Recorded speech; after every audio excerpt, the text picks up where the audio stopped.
साल 2012 में शुजीत सरकार द्वारा निर्देशित एक फिल्म आई थी विकी डोनर, जिसमें जो मुख्य किरदार होता है विकी, वो स्पर्म डोनर बन जाता है, कई परिवारों की मदद करता है।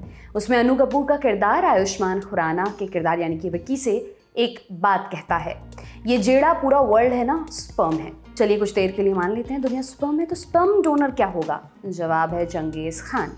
ऐसा हम नहीं कह रहे, इंसान को मार्स पर पहुंचाने की जुगत में लगे एलॉन मस्क का ऐसा कहना है। मस्क की कॉम्पिटिटर कंपनी है फेसबुक का एक प्रोडक्ट है व्हाट्सएप का एक कॉम्पिटिटर ऐप है टेलीग्राम, और टेलीग्राम के फाउंडर हैं पावेल डुरोव ने हाल ही में अपने टेलीग्राम चैनल पर एक पोस्ट लिखी, बताया कि वो ओजी स्पर्म डोनर हैं। बकौल डुरोव वे 100 बच्चों के बायोलॉजिकल पिता हो गए हैं। अभी बायोलॉजिकल पिता क्या होते हैं? आम पिता और बायोलॉजिकल पिता में एक अंतर होता है। आम पिता अपना बच्चा पैदा कर उसका पालन पोषण करना चाहता है, लेकिन बायोलॉजिकल पिता का ऐसा कोई इरादा नहीं होता। वो महज समाज सेवा कर रहा होता है, और ऐसा वो करता है अपना स्पर्म डोनेट करके। कुल जमा कहा जाए तो बायोलॉजिकल पिता का बच्चे के अस्तित्व में महज जैविक योगदान होता है। अधिकतर इनके स्पर्म डोनेशन से पैदा हुए बच्चों को ये तक पता नहीं होता कि उनका बायोलॉजिकल पिता है कौन। बहरहाल सवाल मुख्य ये है कि करोड़ों डॉलर के मालिक को स्पर्म डोनेशन की जरूरत क्यों पड़ी? डुरोव के अनुसार इस महान उद्यम की शुरुआत हुई 15 साल पहले। डुरोव के एक दोस्त को प्रजनन संबंधी मुश्किलों यानी फर्टिलिटी इश्यूज के चलते बच्चा पैदा करने में दिक्कत आ रही थी। ऐसे में उसने स्पर्म डोनेशन का सहारा लेने की सोची। स्पर्म किसका? खूब सोचने के बाद दोस्त को डुरोव की याद आई। तगड़ा, बुद्धिमान, बांका छोड़ा। दोस्त ने सोचा इससे बढ़िया जीन कहाँ ही मिलेंगे, लिहाजा उसने डुरोव से अपना स्पर्म देने की रिक्वेस्ट की। डुरोव पहले तो हंस दिए, फिर उन्हें दोस्त की सीरियसनेस का एहसास हुआ और अंत में स्पर्म डोनेट करने के लिए वो तैयार हो गए। यहाँ तक तो काम सिंपल था, लेकिन जब डुरोव क्लिनिक में पहुंचे, वहाँ इस विकी डोनर को एक डॉक्टर बलदेव चड्ढा मिल गए। विकी डोनर में डॉक्टर बलदेव चड्ढा अनु कपूर के किरदार का नाम था। वही विकी को विकी डोनर बनने के लिए तैयार करता है।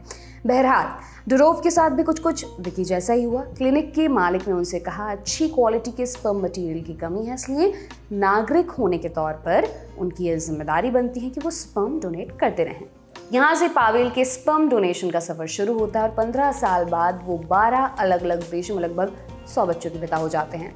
हालांकि यहाँ ये बताना जरूरी है कि पावेल ने न शादी की है न उनकी खुद की कोई औलाद है। अब पूरी कहानी में एलॉन मस्क का नाम क्यों आया?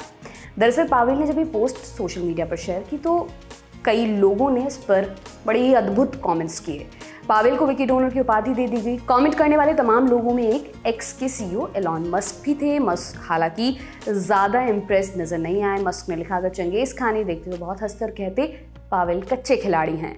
चंगेज़ खान का रेफरेंस अगर समझ ना आए तो चलिए वो भी आपको समझा देते हैं। मंगोल सरदार चंगेज़ खान ने एक वक्त पर आधी दुनिया को जीत लिया था। चंगेज़ खान जहाँ जाते अपनी निशानी छोड़ते चलते, इस कारण उनके बहुत से बच्चे पैदा हुए। बहुत मतलब कितने? आंकड़ों में बताए तो रिसर्चर्स के अनुसार दुनिया की 0.5% आबादी चंगेज़ खान की वंशज है। माने 200 लोगों में से हर एक शख्स की रगों में चंगेज़ खान का खून दौड़ता है। पावेल इस मामले में चंगेज़ खान से हालांकि बेहद पीछे हैं। फिलहाल पावेल ने स्पर्म डोनेशन रोक दिया है। हालांकि एक IVF क्लिनिक के पास आज भी उनका स्पर्म सुरक्षित है, जिसे ज़रूरतमंद परिवार इस्तेमाल कर सकते हैं, ऐसा पावेल का दावा है। पावेल के अनुसार अब उनका इरादा अपने DNA को ओपन सोर्स कर देना है, यानी सबके लिए फ्री में उपलब्ध कराना। ऐसा क्यों? पावेल के अनुसार वो चाहते हैं इस तरह उनके बायोलॉजिकल बच्चे एक दूसरे को जान सकेंगे, मुलाकात कर सकेंगे। चंगेज़ खान से आगे जाना मुश्किल है, लेकिन उम्मीद है कि पावेल की ये कोशिश सफल हो। आपके लिए इसे लिखा था हमारे साथी अंकुर ने। मैं हूं दिव्यांशी सुमराव। देखते रहिए दी लंदन टॉप। शुक्रिया।